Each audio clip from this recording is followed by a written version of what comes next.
Good morning all of you. എല്ലാവർക്കും economics ക്ലാസ്സിലേക്ക് സ്വാഗതം. നിങ്ങളെ സംബന്ധിച്ചോളം ആദ്യത്തെ എക്കണോമിക്സ് ക്ലാസ് ആണ്. അതുകൊണ്ട് തന്നെ നമുക്ക് ആദ്യമായിട്ട് എക്കണോമിക്സ് അഥവാ സാമ്പത്തിക ശാസ്ത്രത്തെ കുറിച്ച് ചർച്ച ചെയ്യാം.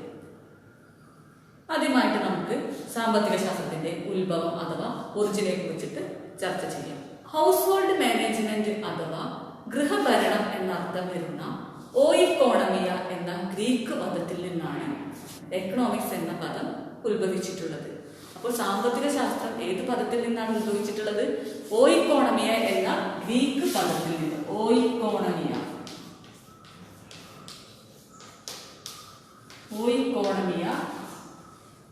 എന്ന ഗ്രീക്ക് പദത്തിൽ നിന്നാണ് സാമ്പത്തിക ശാസ്ത്രം, അതായത് എക്കണോമിക്സ് എന്ന പദം ഉത്ഭവിച്ചിട്ടുള്ളത്. ആദ്യകാലത്ത് എക്കണോമിക്സ് അറിയപ്പെട്ടിരുന്നത് പൊളിറ്റിക്കൽ എക്കോണമി അഥവാ രാഷ്ട്രീയ ധനശാസ്ത്രം എന്നായിരുന്നു. ആദ്യകാലത്ത് എക്കണോമിക്സ് അറിയപ്പെട്ടിരുന്നത് പൊളിറ്റിക്കൽ എക്കോണമി അഥവാ രാഷ്ട്രീയ ധനശാസ്ത്രം എന്ന പേരിലായിരുന്നു. ആൽഫ്രഡ് മാർഷൽ എന്ന സാമ്പത്തിക ശാസ്ത്രജ്ഞനാണ് പൊളിറ്റിക്കൽ ഇക്കോണമിക്ക് പകരം എക്കണോമിക്സ് എന്ന പദം ആദ്യമായിട്ട് ഉപയോഗിക്കാൻ തുടങ്ങിയത്. അപ്പോൾ എക്കണോമിക്സ് എന്ന പേര് നൽകിയത് ആരാണ്? ആൽഫ്രഡ് മാർഷൽ എന്ന സാമ്പത്തിക ശാസ്ത്രജ്ഞനാണ്. ഇനി നമുക്ക് എക്കണോമിക്സിന്റെ പിതാവിനെ കുറിച്ച് പറയാം. എക്കണോമിക്സിന്റെ പിതാവ് ആഡം സ്മിത്ത് ആണ്. ആരാണ് എക്കണോമിക്സിന്റെ പിതാവ്? Adam Smith.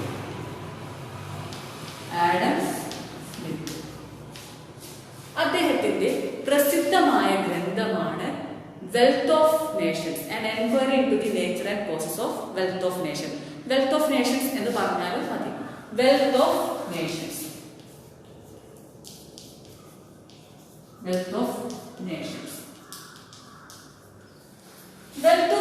പബ്ലിഷ് ചെയ്തത്, പ്രസിദ്ധീകരിച്ചത് 1776ലാണ്.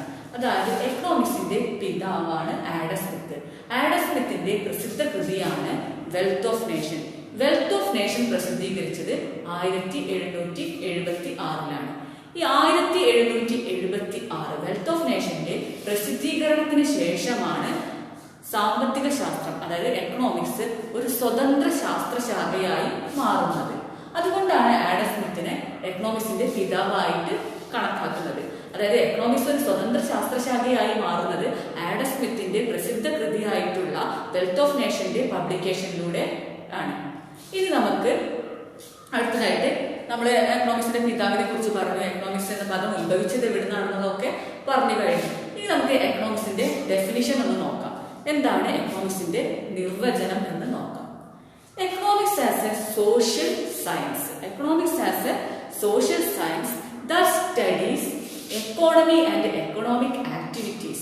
Economics as a social science that studies economy and economic activities. സമ്പദ് വ്യവസ്ഥയെയും സാമ്പത്തിക പ്രവർത്തനങ്ങളെയും കുറിച്ച് പഠിക്കുന്ന സാമൂഹ്യ ശാസ്ത്രമാണ് എക്കണോമിക്സ് അഥവാ സാമ്പത്തിക ശാസ്ത്രം. അപ്പൊ എന്താണ് എക്കണോമിക്സ് എന്ന് ചോദിച്ചാൽ നിങ്ങൾ എല്ലാവരും പറയണം. അതായത് കാരണം നിങ്ങളിപ്പോ എക്കണോമിക്സ് ഒരു പ്രത്യേക വിഷയമായിട്ട് തന്നെയാണ് പഠിക്കുന്നത്. അപ്പൊ ചോദിച്ചിട്ടുണ്ടെങ്കിൽ എന്താണ് എക്കണോമിക്സിന്റെ പിതാവ് ആരാണെന്നൊക്കെ ചോദിച്ചെങ്കിൽ നിങ്ങൾ പറയണം. ആരാണ് എക്കണോമിക്സിന്റെ പിതാവ്? ആഡം സ്മിത്ത് ആണ്. അതുപോലെ തന്നെ ഇനി എക്കണോമിക്സിന്റെ ഡെഫിനിഷൻ നിങ്ങൾക്ക് അറിയാലേ, എന്താ പറഞ്ഞതെന്ന് നമുക്കൊന്ന് പറഞ്ഞു നോക്കാം. Economics as A social science that studies economy and economic activities. സമ്പദ് വ്യവസ്ഥയെയും സാമ്പത്തിക പ്രവർത്തനങ്ങളെയും കുറിച്ച് പഠിക്കുന്ന സാമൂഹ്യ ശാസ്ത്രമാണ് സാമ്പത്തിക ശാസ്ത്രം അഥവാ എക്കണോമിക്സ്. ഇനി നമുക്ക് എന്താണ് സമ്പദ് വ്യവസ്ഥ എന്ന് നോക്കാം. സമ്പദ് വ്യവസ്ഥയെ കുറിച്ചിട്ടൊക്കെ നിങ്ങൾ ചെറിയ ക്ലാസ്സിലൊക്കെ പഠിച്ചിട്ടുണ്ടാവും, എങ്കിലും ഞാൻ പറയാൻ പോവുകയാണ്. അതായത് സാമ്പത്തിക പ്രവർത്തനങ്ങൾ അഥവാ എക്കണോമിക് ആക്ടിവിറ്റീസ് നടക്കുന്ന മേഖലയെയാണ് സമ്പദ് വ്യവസ്ഥ എന്ന് പറയുന്നത്. സാമ്പത്തിക പ്രവർത്തനങ്ങൾ നടക്കുന്ന മേഖലയെയാണ് സമ്പദ് വ്യവസ്ഥ എന്ന് പറയുന്നത്. ഇനി എന്താണ് സാമ്പത്തിക പ്രവർത്തനങ്ങൾ? അതറിയാം, നിങ്ങൾക്ക് അറിയാം, എന്നാലും ഞാൻ പറയാണ്. എന്താണ് എക്കണോമിക് ആക്ടിവിറ്റീസ് അഥവാ സാമ്പത്തിക പ്രവർത്തനങ്ങൾ എന്ന് പറഞ്ഞിട്ടുണ്ടെങ്കിൽ വരുമാനം നേടിത്തരുന്ന പ്രവർത്തനങ്ങളെയാണ് സാമ്പത്തിക പ്രവർത്തനങ്ങൾ അഥവാ എക്കണോമിക് ആക്ടിവിറ്റീസ് എന്ന് പറയുന്നത്. അതായത് നമ്മളൊരു പ്രവൃത്തിയിൽ ഏർപ്പെട്ട് കഴിഞ്ഞിട്ടുണ്ടെങ്കിൽ അതിന്റെ പ്രതിഫലം വരുമാനമാണെങ്കിൽ അതിനെയാണ് നമ്മൾ എന്ത് പറയുന്നത്? സാമ്പത്തിക പ്രവർത്തനങ്ങൾ. അങ്ങനെയാണെങ്കിൽ ഏതൊക്കെയാണ് സാമ്പത്തിക പ്രവർത്തനങ്ങൾ? ഒന്ന് ആലോചിച്ച് നോക്കാം. വരുമാനം നേടിത്തരുന്ന പ്രവർത്തനങ്ങളെയാണ് സാമ്പത്തിക പ്രവർത്തനങ്ങൾ എന്ന് പറയുന്നത് അല്ലെ. ഞാൻ പറയാം. പ്രധാനപ്പെട്ട സാമ്പത്തിക പ്രവർത്തനങ്ങളാണ് production, consumption, distribution and exchange. ഉൽപാദനം, ഉപഭോഗം, വിതരണം, വിനിമയം. അതായത് പ്രൊഡക്ഷൻ, കൺസംഷൻ, ഡിസ്ട്രിബ്യൂഷൻ, എക്സ്ചേഞ്ച്. ഇവയാണ് സാമ്പത്തിക പ്രവർത്തനങ്ങൾ എന്ന് പറയുന്നത്. കാരണം ഇവയുടെ പ്രതിഫലം എന്തായിരിക്കും? വരുമാനമായിരിക്കും. അപ്പൊ നമ്മൾ സാമ്പത്തിക പ്രവർത്തനങ്ങളെ കുറിച്ചും നമ്മൾ ഡിസ്കസ് ചെയ്തു. സമ്പദ് വ്യവസ്ഥയെ കുറിച്ചും പഠിച്ചു.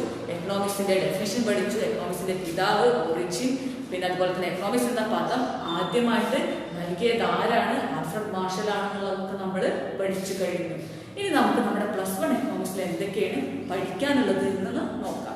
നമ്മൾ ഈ വർഷത്തെ എക്കണോമിക്സിൽ 2 പാർട്ടുകളാണ് പഠിക്കാൻ പോകുന്നത്. നമ്മുടെ ഈ വർഷത്തെ എക്കണോമിക്സ് ടെക്സ്റ്റ് ബുക്കിൽ 2 പാർട്ടുകളാണ് നിങ്ങൾ പഠിക്കാൻ പോകുന്നത്.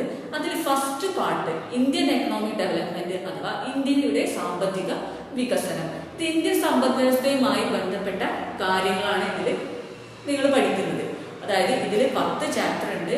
ഇന്ത്യൻ സമ്പദ് വ്യവസ്ഥയുമായി ബന്ധപ്പെട്ടുള്ള 10 ചാപ്റ്ററാണ് നിങ്ങൾക്ക് പഠിക്കാനുള്ളത്. സെക്കൻഡ് പാർട്ടാണ് സ്റ്റാറ്റിസ്റ്റിക്സ് ഫോർ എക്കണോമിക്സ്, അതായത് സാമ്പത്തിക ശാസ്ത്രത്തിനുള്ള സാങ്കേതികം. ഇതിൽ 9 ചാപ്റ്ററാണ് നിങ്ങൾക്ക് പഠിക്കാനുള്ളത്. സ്റ്റാറ്റിസ്റ്റിക്സുമായി ബന്ധപ്പെട്ടതാണ്. സ്റ്റാറ്റിസ്റ്റിക്സുമായി ബന്ധപ്പെട്ട കാര്യങ്ങളാണ് സ്റ്റാറ്റിസ്റ്റിക്സ് ഫോർ എക്കണോമിക്സിൽ നിങ്ങൾക്ക് പഠിക്കാനുള്ളത്.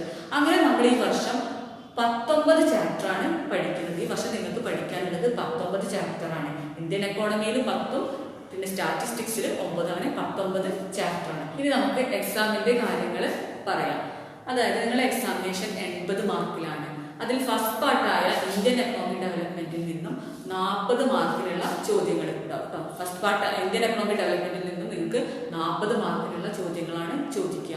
പിന്നെ അതുപോലെ തന്നെ സ്റ്റാറ്റിസ്റ്റിക്സ് നിന്നും 40 മാർക്കാണ് ഉണ്ടാവും. അപ്പൊ 2 പാർട്ടിൽ നിന്നും കൂടിയിട്ട് 80 മാർക്കാണ്. അതായത് സ്റ്റാറ്റിസ്റ്റിക്സിൽ നിന്നും 40 മാർക്കിനുള്ള ചോദ്യങ്ങൾ ഉണ്ടായിരിക്കും. ഇന്ത്യൻ എക്കോണമിയിൽ നിന്നും നിങ്ങൾക്ക് 40 മാർക്കിനുള്ള ചോദ്യങ്ങൾ ഉണ്ടായിരിക്കും. അപ്പൊ രണ്ടും തുല്യ പ്രാധാന്യമുള്ളതാണ്. അപ്പൊ രണ്ടും വളരെ നല്ല രീതിയിൽ തന്നെ നിങ്ങൾ പഠിക്കണം. അപ്പൊ നമുക്ക് എക്സാമിനെ കുറിച്ചുള്ള കാര്യങ്ങൾ ഏകദേശം നിങ്ങൾക്ക് മനസ്സിലായി.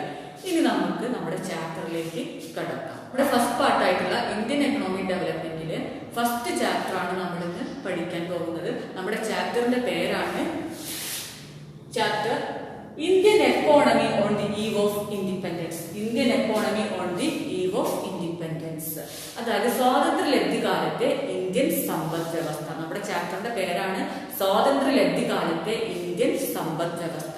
അതായത് സ്വാതന്ത്ര്യം നേടുന്ന അവസരത്തിലെ ഇന്ത്യൻ സമ്പദ് വ്യവസ്ഥ എങ്ങനെയായിരുന്നു എന്നുള്ളതാണ് നമ്മൾ ഈ ചാപ്റ്ററിൽ പഠിക്കുന്നത്. ഒന്നുകൂടി പറയാം, നമ്മുടെ ചാപ്റ്ററിന്റെ പേരാണ്, മറക്കരുത്, Indian economy on the eve of independence. സ്വാതന്ത്ര്യലബ്ധി കാലത്തെ ഇന്ത്യൻ സമ്പദ് വ്യവസ്ഥ. അതായത് നമ്മുടെ സ്വാതന്ത്ര്യം നേടുന്ന അവസരത്തിൽ ഇന്ത്യൻ എക്കോണമി, ഇന്ത്യൻ സമ്പദ് വ്യവസ്ഥ എങ്ങനെയായിരുന്നു എന്നുള്ളതാണ് നമ്മൾ ഈ ചാപ്റ്ററിൽ പഠിക്കാൻ പോകുന്നത്.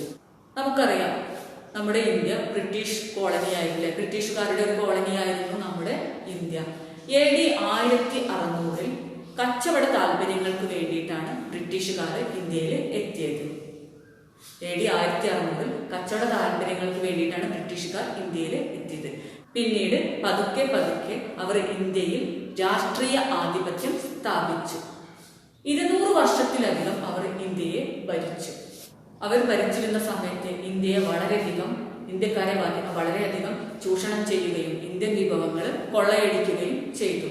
അങ്ങനെ അവർ അവരുടെ ഭരണകാലം മുഴുവനും ഇന്ത്യയെ തകർത്ത് തരിപ്പണമാക്കി. അതായത് ഇന്ത്യയിലുള്ള വിഭവങ്ങൾ മുഴുവൻ കൊള്ളയടിച്ച് ബ്രിട്ടനിലേക്ക് കൊണ്ടുപോയി. അവരുടെ ഭരണകാലത്ത് ഇന്ത്യൻ സമ്പദ് വ്യവസ്ഥയെ അവർ തകർക്കുകയാണ് ചെയ്തത്. നിരവധി പോരാട്ടങ്ങളിലൂടെയും സമരങ്ങളിലൂടെയും നമ്മുടെ ഇന്ത്യയെ 1947 ഓഗസ്റ്റ് 15 ബ്രിട്ടീഷുകാരിൽ നിന്ന് സ്വതന്ത്രമാക്കി. ആദ്യമായിട്ട് ഈ ചാപ്റ്റർ തുടങ്ങുന്നത് പ്രീ ബ്രിട്ടീഷ് ഇന്ത്യയെ കുറിച്ച് വിവരിച്ചുകൊണ്ടാണ്. അതായത് ബ്രിട്ടീഷുകാർ വരുന്നതിന് മുമ്പുള്ള ഇന്ത്യയെ കുറിച്ചാണ് ആദ്യമായിട്ട് നമ്മൾ ഈ ചാപ്റ്ററിൽ പഠിക്കാൻ പോകുന്നത്. Before the British rule, Indian economy was reasonably developed.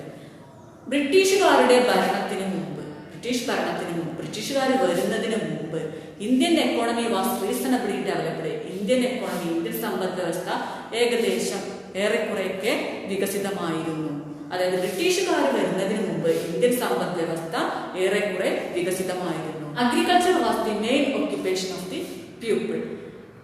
അതായത് കൃഷിയായിരുന്നു ഇന്ത്യക്കാരുടെ പ്രധാനപ്പെട്ട തൊഴിൽ. ഇന്ത്യയിലെ ജനങ്ങളുടെ പ്രധാന തൊഴിൽ കൃഷിയായിരുന്നു. ബ്രിട്ടീഷുകാർ വരുന്നതിന് മുമ്പ് ഇന്ത്യൻ സമ്പദ് വ്യവസ്ഥ ഏറെക്കുറെയൊക്കെ വികസിതമായിരുന്നു. കൃഷിയായിരുന്നു ഇന്ത്യയിലെ ജനങ്ങളുടെ പ്രധാനപ്പെട്ട തൊഴിൽ.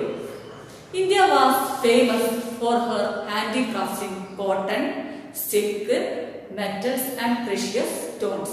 Products like Dhaka muslin, Banaras sarees, Kashmir shawls, Bengal calico had worldwide markets. പരുത്തി, സിൽക്ക്, ലോഹങ്ങൾ, രത്നക്കല്ലുകൾ എന്നിവ ഉപയോഗിച്ചുള്ള കരകൗശല പ്രവർത്തനങ്ങൾക്ക് ഇന്ത്യ വളരെയധികം പ്രസിദ്ധമായിരുന്നു. ബ്രിട്ടീഷുകാർ വരുന്നതിന് മുമ്പ് പരുത്തിയിലും സിൽക്കിലും ലോഹങ്ങളിലും വിലപിടിപ്പുള്ള രത്നക്കല്ലുകൾ ഉപയോഗിച്ചുള്ള കരകൗശല പ്രവർത്തനങ്ങൾക്ക് ലോകപ്രസിദ്ധമായിരുന്നു.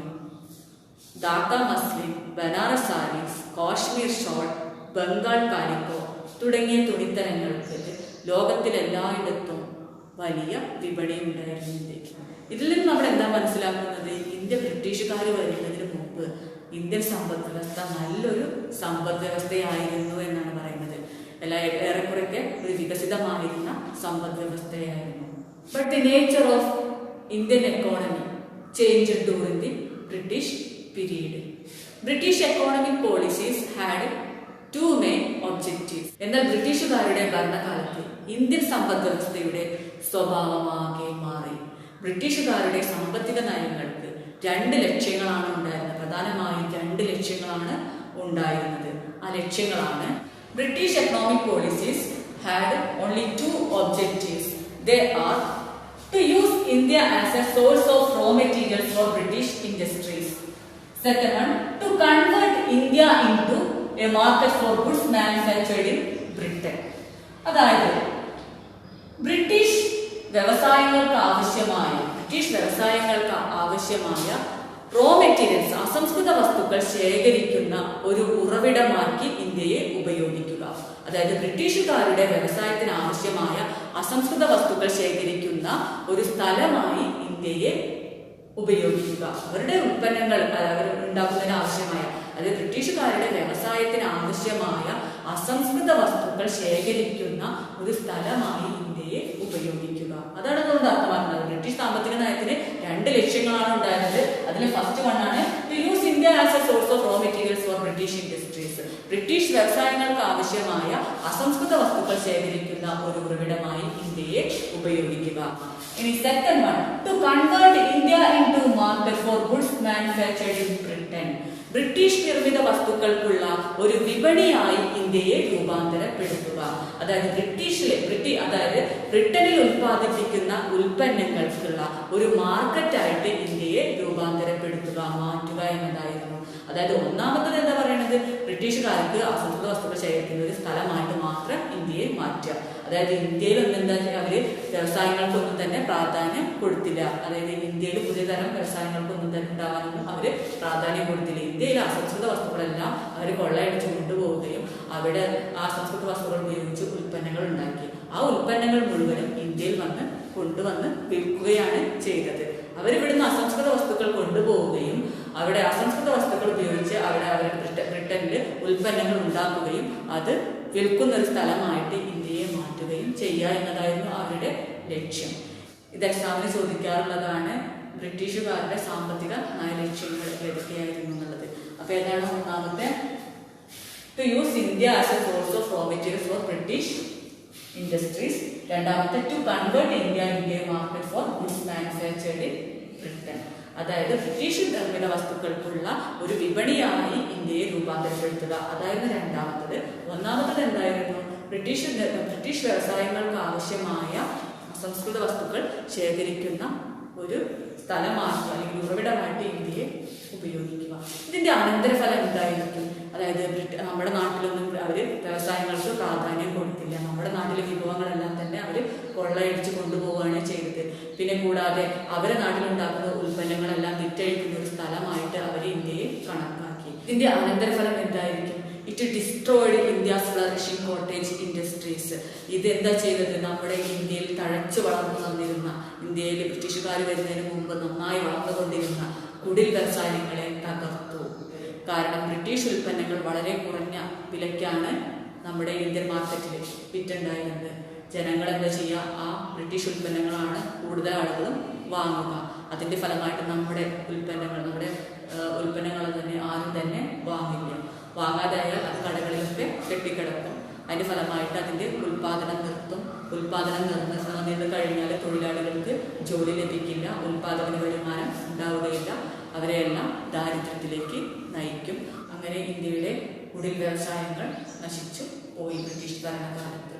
ഇതിൽ നിന്ന് നിങ്ങൾ എന്താ മനസ്സിലാക്കേണ്ടത് എന്ന് വെച്ചാൽ, ബ്രിട്ടീഷ് സാമ്പത്തിക നയലക്ഷ്യം, ബ്രിട്ടീഷുകാരുടെ 2 സാമ്പത്തിക നയലക്ഷ്യങ്ങളും ബ്രിട്ടീഷ് സാമ്പത്തിക വികസനത്തിന് വേണ്ടിയായിരുന്നു, ഇന്ത്യക്കാരുടെ വികസനത്തിന് വേണ്ടിയായിരുന്നില്ല. ഇന്ത്യൻ സാമ്പത്തിക വികസനത്തിന് വേണ്ടിയായിരുന്നില്ല, ബ്രിട്ടീഷുകാരുടെ സാമ്പത്തിക വികസനത്തിന് വേണ്ടിയായിരുന്നു 2 സാമ്പത്തിക നയങ്ങളും. അതായത് ബ്രിട്ടീഷുകാർ എല്ലാ നിയമങ്ങളും നടപ്പിലാക്കിയത് അവരുടെ സ്വാർത്ഥ താല്പര്യങ്ങൾക്ക് വേണ്ടിയായിരുന്നു, അല്ലാതെ ഇന്ത്യക്കാരുടെ വികസനത്തിന് വേണ്ടിയായിരുന്നില്ല എന്നതാണ്. അങ്ങനെ ബ്രിട്ടീഷ് സാമ്പത്തിക നയം ഇന്ത്യൻ സമ്പദ് വ്യവസ്ഥയെ സ്തംഭനാവസ്ഥയിലാക്കി, നിശ്ചലാവസ്ഥയിലാക്കി. ബ്രിട്ടീഷുകാരുടെ ഭരണകാലത്ത് ഇന്ത്യയുടെ ദേശീയ വരുമാനവും ആളോഹരി വരുമാനം അല്ലെങ്കിൽ പ്രതിശീർഷ വരുമാനവും തന്നെ ബ്രിട്ടീഷുകാർ കണക്കാക്കിയില്ല. ഒരു രാജ്യത്തിന്റെ വികസന സൂചികകളാണ് ദേശീയ വരുമാനവും പ്രതിശീർഷ വരുമാനവും. അതൊക്കെ നിങ്ങൾ കഴിഞ്ഞ ചെറിയ ക്ലാസ്സിലൊക്കെ പഠിച്ചിട്ടുണ്ടായിരിക്കും അല്ലെ?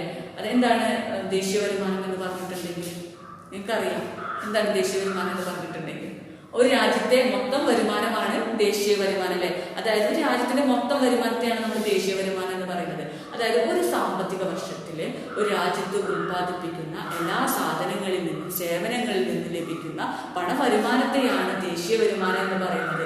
It is the sum total of money value of all final goods and services produced in a country during a year അല്ലെ? അതായത് ഒരു രാജ്യത്ത് ഒരു വർഷത്ത് ഉൽപ്പാദിപ്പിക്കുന്ന എല്ലാ സാധനങ്ങളിൽ നിന്നും സേവനങ്ങളിൽ നിന്നും ലഭിക്കുന്ന വരുമാനത്തെയാണ് ദേശീയ വരുമാനം എന്ന് പറയുന്നത്. ഇത് പറയാൻ നിങ്ങൾക്ക് അറിയില്ലെങ്കിൽ നിങ്ങളിങ്ങനെ പറഞ്ഞാൽ മതി. ദേശീയ വരുമാനം എന്ന് പറഞ്ഞിട്ടുണ്ടെങ്കിൽ എന്താണ്? രാജ്യത്തിന്റെ മൊത്തം വരുമാനമാണ്. ഇനി ഇത് പ്രതിശീർഷ വരുമാനം എന്ന് പറഞ്ഞിട്ടുണ്ടെങ്കിൽ ദേശീയ വരുമാനത്തെ ജനസംഖ്യ കൊണ്ട് ഹരിച്ചാലാണ് നമുക്ക് ആളോഹരി വരുമാനം അഥവാ പ്രതിശീർഷ വരുമാനം ലഭിക്കുക. ഒരാളുടെ വരുമാനത്തെയാണ് നമ്മൾ എന്ത് പറയുന്നത്? ആളോഹരി വരുമാനം അഥവാ പ്രതിശീർഷ വരുമാനം എന്ന് പറയുന്നത്. ഇതൊക്കെ നിങ്ങൾക്ക് അറിയുണ്ടാവില്ലേ? ഇനി നമുക്ക് നോക്കാം, നമ്മുടെ ടോപ്പിക്കിലേക്ക് തന്നെ കിടക്കാം. ബ്രിട്ടീഷുകാരുടെ ഭരണകാലത്ത് ദേശീയ വരുമാനവും ആളോഹരി വരുമാനവും ഒന്നും തന്നെ ബ്രിട്ടീഷുകാർ കണക്കാക്കിയില്ല. എന്നാൽ ചില ഇന്ത്യക്കാരുണ്ടായിരുന്നു, അവർ ദേശീയ വരുമാനവും പ്രതിശീർഷ വരുമാനമൊക്കെ കണക്കാക്കി. ആരൊക്കെയാണെന്ന് നമുക്കൊന്ന് നോക്കാം. ബ്രിട്ടീഷുകാരുടെ ഭരണകാലത്ത് ദേശീയ വരുമാനം കണക്കാക്കിയ ഇന്ത്യക്കാരിലെ പ്രമുഖരായിരുന്നു ദാദാഭായ് നവറോജി, വില്യം ഡിൻഡി, Findlay Shirras, R.C. Desai, V.K. R.V. Rao. അപ്പോൾ ബ്രിട്ടീഷുകാരുടെ ഭരണകാലത്ത് ദേശീയ വരുമാനം കണക്കാക്കിയവരായിരുന്നു 5 ആൾക്കാരും വരെ. ആരൊക്കെയാണ്? ദാദാഭായ് നവറോജി, വില്യം ഡിൻഡി, Findlay Shirras, R.C. Desai, V.K. R.V. Rao. അത് നിങ്ങളൊന്ന് പഠിച്ചു നോക്കുക. ആരൊക്കെയാണ് ദേശീയ വരുമാനം കണക്കാക്കിയത്? ആരൊക്കെയാണ്? ദാദാഭായ് നവറോജി, വില്യം ഡിൻഡി, ഫിൻലെ ഷിറാസ്, R.C. ദേശായി, പിന്നെ ഒരാൾ കൂടി V.K. R.V. റാവു. ഇതിൽ Dadabhai Naoroji was the first person to estimate national income in India. Dadabhai Naoroji ആയിരുന്നു ദേശീയ വരുമാനം ഇന്ത്യയിൽ കണക്കാക്കിയ ആദ്യത്തെ വ്യക്തി. അതായത് ആദ്യമായിട്ട് ഇന്ത്യയിൽ ദേശീയ വരുമാനം കണക്കാക്കിയത് ആരാണ്? ദാദാഭായ് നവറോജിയാണ്. പിന്നെ ഇനി ബാക്കി 5 ആൾക്കാരാണല്ലോ ഉള്ളത്. അതായത് ഫസ്റ്റ് ദേശീയ വരുമാനം കണക്കാക്കിയത് ദാദാഭായ് നവറോജിയാണ്. പിന്നെ ഇതിൽ V.K. R.V. റാവുവിന്റെ കണക്കുകളാണ് വളരെ പ്രധാനപ്പെട്ട കണക്കുകൾ. വളരെ കറക്റ്റ് ആയിട്ട് ദേശീയ വരുമാനം കണക്കാക്കിയ വ്യക്തി ആരാണെന്ന് പറയുന്നത് V.K. R.V. റാവു ആണ്. ഇത് എക്സാമിന് ചോദിക്കുന്നതാണ്. ദേശീയ വരുമാനം കണക്കാക്കിയ പ്രമുഖർ, ബ്രിട്ടീഷ് ഭരണകാലത്ത് ദേശീയ വരുമാനം കണക്കാക്കിയ പ്രമുഖരാരെല്ലാം ആണെന്നുള്ളത്. അപ്പൊ നിങ്ങൾക്ക് പറയാനറിയില്ലേ എന്താണ്? ദാദാഭായ് നവറോജി, വില്യം ഡിൻഡി, Findlay Shirras, R.C. Desai, V.K. R.V. Rao. V.K. R.V. റാവുവിന്റെ കണക്കാണ് ഏറ്റവും പ്രധാനപ്പെട്ടത്. ബ്രിട്ടീഷ് ഭരണകാലത്ത് ദേശീയ വരുമാനത്തിലെ വളർച്ചാ നിരക്ക് വളരെ കുറവായിരുന്നു, 2% താഴെയായിരുന്നു.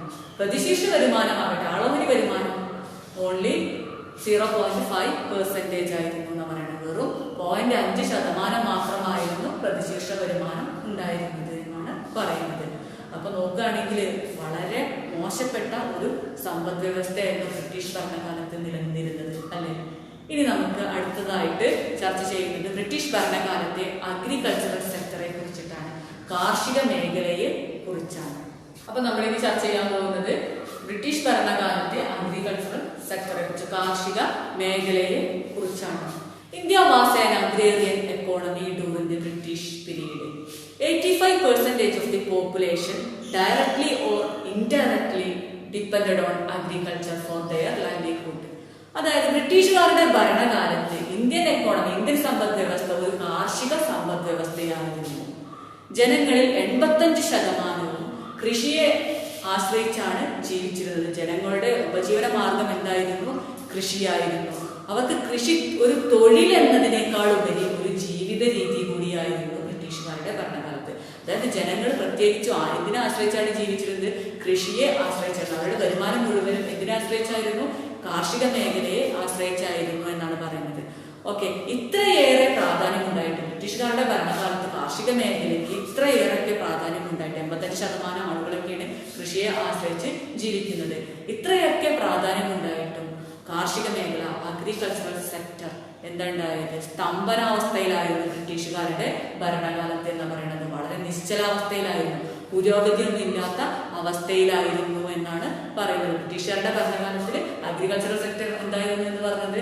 വളരെ നിശ്ചലാവസ്ഥ അല്ലെങ്കിൽ സ്തംഭനാവസ്ഥയിലായിരുന്നു, ഒരു പുരോഗതിയും ഇല്ലാത്ത അവസ്ഥയായിരുന്നു. ഈ അഗ്രികൾച്ചറൽ സെക്ടർ ഇങ്ങനെ പുരോഗതി ഇല്ലാത്ത അവസ്ഥ അല്ലെങ്കിൽ സ്തംഭനാവസ്ഥയിലാകേണ്ട കാരണങ്ങൾ എന്തൊക്കെയായിരുന്നു നോക്കാം. അതായത് അഗ്രികൾച്ചറൽ സെക്ടറിന്റെ പുരോഗതി ഇല്ലായ്മയ്ക്കുള്ള കാരണങ്ങൾ അല്ലെങ്കിൽ സ്തംഭനാവസ്ഥയ്ക്കുണ്ടായ കാരണങ്ങൾ എന്താണെന്നാണ് ഇനി നമ്മൾ നോക്കുന്നത്.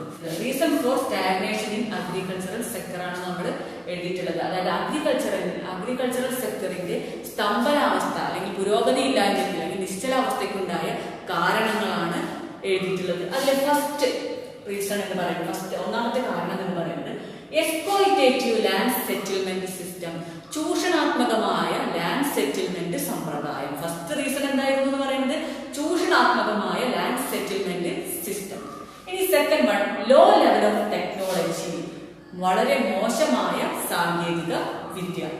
Third one, low level of fertiliser uses, കുറഞ്ഞ രീതിയിലുള്ള വളപ്രയോഗം. Fourth one, lack of irrigation facilities, ജലസേചന സൗകര്യങ്ങളുടെ അഭാവം. Fifth one, commercialisation of agriculture, കൃഷിയുടെ വാണിജ്യവൽക്കരണം. ഇത് എക്സാമിന് ചോദിക്കുന്നതാണ്. അതായത് അഗ്രികൾച്ചറിന്റെ സ്തംഭനാവസ്ഥയ്ക്ക്, കൃഷിയുടെ സ്തംഭനാവസ്ഥയ്ക്ക് ഉണ്ടായ റീസൺസ് എന്താണെന്നുള്ളത് 5 ഉണ്ട്. അപ്പൊ നമുക്കൊന്ന് പഠിച്ചു നോക്കാം. ഫസ്റ്റ് വൺ എന്താണ്? Exploitative land settlement system. പറയാൻ ബുദ്ധിമുട്ടുണ്ടോ? എക്സ്പ്ലോയിറ്റേറ്റീവ് ലാൻഡ് സെറ്റിൽമെന്റ് സിസ്റ്റം, ചൂഷണാത്മകമായ ലാൻഡ് സെറ്റിൽമെന്റ് സമ്പ്രദായം. Second one, low level of technology, വളരെ മോശമായിട്ടുള്ള സാങ്കേതിക വിദ്യ ഉപയോഗിക്കാം. Third one, low level of fertiliser uses, കുറഞ്ഞ രീതിയിലുള്ള വളപ്രയോഗം. ലാക്ക് ഓഫ് ഇറിഗേഷൻ ഫെസിലിറ്റീസ്, ജലസേചന സൗകര്യങ്ങളുടെ അഭാവം. കൊമേഴ്സ്യലൈസേഷൻ ഓഫ് അഗ്രികൾച്ചർ, അതായത് കൃഷിയുടെ വാണിജ്യവൽക്കരണം. അപ്പൊ 5 റീസൺ ഉണ്ട് അല്ലേ? അതായത് ബ്രിട്ടീഷുകാരുടെ ഭരണകാലത്ത് അഗ്രികൾച്ചറൽ സെക്ടർ സ്തംഭനാവസ്ഥയിലാവാനുണ്ടായ കാരണങ്ങൾ എത്രയാണ്? 5 എണ്ണാണ്. അത് നമ്മൾ പഠിച്ചു കഴിഞ്ഞു. ഇനി ഇതിലെ ഫസ്റ്റില് നോക്കാം, എക്സ്പ്ലോയിറ്റേറ്റീവ് ലാൻഡ് സെറ്റിൽമെന്റ് സിസ്റ്റം. ഇപ്പൊ ബ്രിട്ടീഷുകാരുടെ ഭരണകാലത്തെ അഗ്രികൾച്ചറൽ സെക്ടർ സ്തംഭനാവസ്ഥയിൽ ഉണ്ടാകാനുണ്ടായ കാരണങ്ങൾ എന്തൊക്കെയാണെന്നുള്ളതാണ് നമ്മൾ നോക്കുന്നത്. ഒന്നുകൂടി നോക്കിയാലോ? നോക്കാം. Exploitative land settlement system, low level of technology, low level of fertiliser uses, lack of irrigation facilities, fifth one, commercialisation of agriculture. Okay, പഠിച്ചിട്ടുണ്ടാവില്ലേ? കുറെ നേരമായി നമ്മൾ ഇതിങ്ങനെ പറയുന്നത് പഠിച്ചിട്ടുണ്ടാവുമെന്ന് എല്ലാവരും പഠിക്കണം. കാരണം ഇത് ചോദിക്കുന്നതാണ്, ഈ ഭാഗം ചോദിക്കുന്നതാണ്. ഇതില് ഈ 5 കാരണങ്ങളിൽ, ഈ 5 റീസണിലും ഏറ്റവും പ്രധാനപ്പെട്ടത്, അഗ്രികൾച്ചറിനെ സ്തംഭനാവസ്ഥയിലാക്കിയ ഏറ്റവും പ്രധാനപ്പെട്ട കാരണം ഏതായിരുന്നു നോക്കാം. എക്സ്പ്ലോയിറ്റേറ്റീവ് ലാൻഡ് സെറ്റിൽമെന്റ് സിസ്റ്റം, അതായത് ചൂഷണാത്മകമായ ലാൻഡ് സെറ്റിൽമെന്റ് സമ്പ്രദായമായിരുന്നു. ഈ ലാൻഡ് സെറ്റിൽമെന്റ് സമ്പ്രദായം പലതരത്തിലുണ്ട് എന്ന് പറയുന്നത്. ലാൻഡ് സെറ്റിൽമെന്റ് സമ്പ്രദായം പലതരത്തിലുണ്ട്. അതിൽ പ്രധാനപ്പെട്ട സമ്പ്രദായമായിരുന്നു, സിസ്റ്റമായിരുന്നു ജമീന്ദാരി സിസ്റ്റം അല്ലെങ്കിൽ ജമീന്ദാരി സമ്പ്രദായം. ഇത് ആദ്യമായിട്ട് ബ്രിട്ടീഷുകാർ നടപ്പിലാക്കിയത് ബംഗാൾ പ്രസിഡൻസിയിലാണ്. അതായത് ബ്രിട്ടീഷുകാർ ബംഗാൾ പ്രസിഡൻസിയിലാണ് ആദ്യമായിട്ട് ജമീന്ദാരി സമ്പ്രദായം നടപ്പിലാക്കിയത്. പ്രധാനപ്പെട്ട ലാൻഡ് സെറ്റിൽമെന്റ് സമ്പ്രദായം ഏതായിരുന്നു എന്ന് പറയുന്നത് ജമീന്ദാരി സമ്പ്രദായം. ഇനി നമുക്ക് ജമീന്ദാരി സിസ്റ്റം എന്താന്ന് നോക്കാം. Under zamindari system zamindars were the owners of land. അതായത് ജമീന്ദാരി സമ്പ്രദായത്തിൽ ജമീന്ദാർമാരായിരുന്നു ഭൂവുടമകൾ. ഭൂവുടമകൾ ആരായിരുന്നു? ജമീന്ദാരി സമ്പ്രദായത്തിൽ ജമീന്ദാർമാരായിരുന്നു. ജമീന്ദാർമാർ കൃത്യമായി നികുതി അടയ്ക്കണം. നികുതി കൊടുക്കുന്നത് ആരാണ്? ബ്രിട്ടീഷുകാർക്കാണ് കേട്ടോ. അതായത് ജമീന്ദാർമാർ കൃത്യമായി നികുതി അടയ്ക്കണം. നികുതിയിൽ വീഴ്ച വന്നാൽ, അതായത് നികുതി അടയ്ക്കാതെ വന്നാൽ ജമീന്ദാർക്ക് ഭൂമി നഷ്ടപ്പെടും. അതായത് ജമീന്ദാരി സമ്പ്രദായത്തില് ജമീന്ദാരായിരുന്നു ഭൂവുടമകൾ, ജമീന്ദാരായിരുന്നു നികുതി അടച്ചിരുന്നത്. നികുതി അടയ്ക്കുന്നതിൽ വീഴ്ച സംഭവിച്ചാൽ ജമീന്ദാർക്ക് ഇത് ഭൂമി നഷ്ടപ്പെടും. This system made zamindars highly exploitative. They extracted high rent from peasants. അതായത് ഈ ജമീന്ദാരി സമ്പ്രദായം ജമീന്ദാർമാരെ കടുത്ത ചൂഷകരാക്കി മാറ്റി. അവർ കർഷകരിൽ നിന്നും വലിയ തോതിൽ പാട്ടം പിരിച്ചെടുത്തു. കാരണം ജമീന്ദാർമാര് കൃത്യമായി നികുതി നൽകിയിട്ടില്ലെങ്കിൽ, ബ്രിട്ടീഷുകാർക്ക് നികുതി നൽകിയിട്ടില്ലെങ്കിൽ എന്ത് ചെയ്യും? അവരുടെ ഭൂമി നഷ്ടപ്പെടും. ഇത് അവരെന്ത് ചെയ്തു? കടുത്ത ചൂഷകരാക്കി മാറ്റി. അവര് വലിയ തോതിൽ പാട്ടം എന്ന് പറഞ്ഞാൽ അറിയില്ലേ, വാടക, വലിയ തോതിൽ പാട്ടം കർഷകരിൽ നിന്ന് പിരിച്ചെടുത്തു. വിളവ് നന്നായാലും മോശമായാലും കർഷകർ പാട്ടം കൊടുത്തേ മതിയാവൂ എന്ന അവസ്ഥയായി. This caused great misery to the rural population and farmers. ഈ സമ്പ്രദായം കർഷകർക്കും ഗ്രാമീണ ജനതയ്ക്കും കടുത്ത ദുരിതം വരുത്തിവെച്ചു. വിളവ് നന്നായാലും മോശമായാലും കർഷകർ പാട്ടം ജമീന്ദാർക്ക് കൊടുക്കേണ്ടി വന്നിരുന്നു. ഇത് കർഷകരെ വളരെയധികം ദുരിതത്തിലാഴ്ത്തി എന്നാണ് പറയുന്നത്. അപ്പോൾ കാർഷിക മേഖലയിലെ സ്തംഭനാവസ്ഥയ്ക്ക് ഉണ്ടായ ഒന്നാമത്തെ കാരണം നമ്മൾ പറഞ്ഞു കഴിഞ്ഞു. ഇനി അടുത്തതായിട്ട് ലോ ലെവൽ ഓഫ് ടെക്നോളജി. വളരെ മോശമായ സാങ്കേതിക വിദ്യയായിരുന്നു ബ്രിട്ടീഷ് ഭരണകാലത്ത് കാർഷിക മേഖലയിലും ഉണ്ടായിരുന്നത്. അതിന്റെ ഫലമായിട്ട് വളരെ നല്ല രീതിയിലുള്ള യന്ത്രങ്ങളൊന്നും തന്നെ ഉപയോഗിച്ചിരുന്നില്ല കാർഷിക മേഖലയിൽ. അതിന്റെ ഫലമായിട്ട് കാർഷികോൽപാദനം കുറഞ്ഞു. ഇനി മൂന്നാമതായിട്ട് low level of fertiliser uses. കുറഞ്ഞ രീതിയിലുള്ള വളപ്രയോഗമാണ് ബ്രിട്ടീഷുകാരുടെ ഭരണകാലത്തിൽ കാർഷിക മേഖലയിൽ ഉപയോഗിച്ചിരുന്നത്. നല്ല വളങ്ങളൊന്നും തന്നെ ഉപയോഗിച്ചില്ല. അതിന്റെ ഫലമായിട്ട് കാർഷികോൽപാദനം കുറഞ്ഞു. അടുത്തതായിട്ട് ലാക്ക് ഓഫ് ഇറിഗേഷൻ ഫെസിലിറ്റീസ്. ജലസേചന സൗകര്യങ്ങളുടെ അഭാവം. അതായത് നമുക്കറിയില്ലേ, കൃഷി ഇറക്കണമെങ്കിൽ ജലം വേണമെന്നുള്ളതൊക്കെ അറിയാമല്ലേ. വെള്ളമില്ലാതെ കൃഷി ഒന്നും ഇറക്കാൻ പറ്റില്ലല്ലോ അല്ലെ. അങ്ങനെ ബ്രിട്ടീഷുകാരുടെ ഭരണകാലത്ത് നല്ല രീതിയിലുള്ള ജലസേചന സൗകര്യങ്ങളൊന്നും തന്നെ ഉണ്ടായിരുന്നില്ല. മൺസൂണിനെ ആശ്രയിച്ചിട്ടായിരുന്നു കർഷകർ കൃഷി നടത്തിയിരുന്നത്. അതിന്റെ ഫലമായിട്ട് കാർഷികോൽപാദനം രാജ്യത്ത് കുറഞ്ഞു. അടുത്തതായിട്ട് കൊമേഴ്സ്യലൈസേഷൻ ഓഫ് അഗ്രികൾച്ചർ. അതായത് കൃഷിയുടെ വാണിജ്യവൽക്കരണം. ബ്രിട്ടീഷുകാരുടെ ഭരണകാലത്ത് ഭക്ഷ്യവിളകൾക്കല്ല നാണ്യവിളകളുടെ ഉൽപാദനത്തിനായിരുന്നു ബ്രിട്ടീഷുകാർ പ്രാധാന്യം നൽകിയിരുന്നത്. ഭക്ഷ്യവിളകളുടെ ഉൽപാദനത്തിനല്ല നാണ്യവിളകളുടെ ഉൽപാദനത്തിനായിരുന്നു, അതായത് ക്യാഷ് ക്രോപ്സിന്റെ പ്രൊഡക്ഷന് വേണ്ടിയിട്ടായിരുന്നു ബ്രിട്ടീഷുകാർ പ്രാധാന്യം നൽകിയത്. അതിന്റെ ഫലമായിട്ട് ഭക്ഷ്യവിളകളുടെ ഉൽപാദനം കുറഞ്ഞു. അങ്ങനെ കാർഷികോൽപാദനവും കുറഞ്ഞു. അഗ്രികൾച്ചറൽ സെക്ടറിന്റെ സ്തംഭനാവസ്ഥയ്ക്കുണ്ടായ കാരണങ്ങളാണ് ഈ 5 എണ്ണവും. ഇത് വളരെ പ്രധാനപ്പെട്ട ഭാഗമാണ്. ഇതെപ്പോഴും എക്സാമിന് ചോദിക്കുന്നതാണ്. അപ്പോൾ അത് നിങ്ങൾക്ക് മനസ്സിലായി. ഇപ്പൊ തന്നെ നിങ്ങൾക്ക് ഇത് കാണാതെ പറയാൻ പറ്റും അല്ലെ. ഇത് വളരെ പ്രധാനപ്പെട്ട ഭാഗമാണ്. അപ്പൊ ഈ 5 എണ്ണം നിങ്ങൾ പഠിച്ചു എന്ന് തോന്നുന്നു. ഓക്കെ, അപ്പൊ നമ്മുടെ ഇന്നത്തെ ക്ലാസ്സിൽ നമ്മൾ ഇത്ര കാര്യങ്ങളാണ് ഡിസ്കസ് ചെയ്യുന്നത്. ഇനി അടുത്ത ക്ലാസ്സിൽ പറയാം. അപ്പോൾ നമ്മൾ ഇന്ന് പഠിച്ച ഏറ്റവും പ്രധാനപ്പെട്ട ഭാഗം, അതായത് ഒന്നാമത്തെ ഭാഗം ഇത് തന്നെ പറയാം നമുക്ക്. അതായത് അഗ്രികൾച്ചറൽ സെക്ടറിന്റെ സ്തംഭനാവസ്ഥയ്ക്കുണ്ടായ കാരണങ്ങൾ. അതെപ്പോഴും പ്രധാനപ്പെട്ട ഒരു ഭാഗമാണ്. പിന്നെ അടുത്തതായിട്ട് ദേശീയ വരുമാനം കണക്കാക്കിയ ഇന്ത്യയിലെ പ്രമുഖരാരൊക്കെയാണുള്ളത്. പിന്നെ അടുത്തതായിട്ട് ബ്രിട്ടീഷ് എക്കണോമിക് പോളിസീസിന്റെ ഒബ്ജക്റ്റീവ്സ് ഏതൊക്കെയാണ്. ബ്രിട്ടീഷ് സാമ്പത്തിക നയത്തിന്റെ 2 ലക്ഷ്യങ്ങളാണ് ഉണ്ടായിരുന്നത്. അത് ഏതൊക്കെയാണെന്നുള്ളത് പ്രധാനപ്പെട്ട ഒരു ഭാഗമാണ്. ഇന്നത്തെ ക്ലാസ് നിങ്ങൾക്ക് മനസ്സിലായി എന്ന് കരുതുന്നു. Thank you.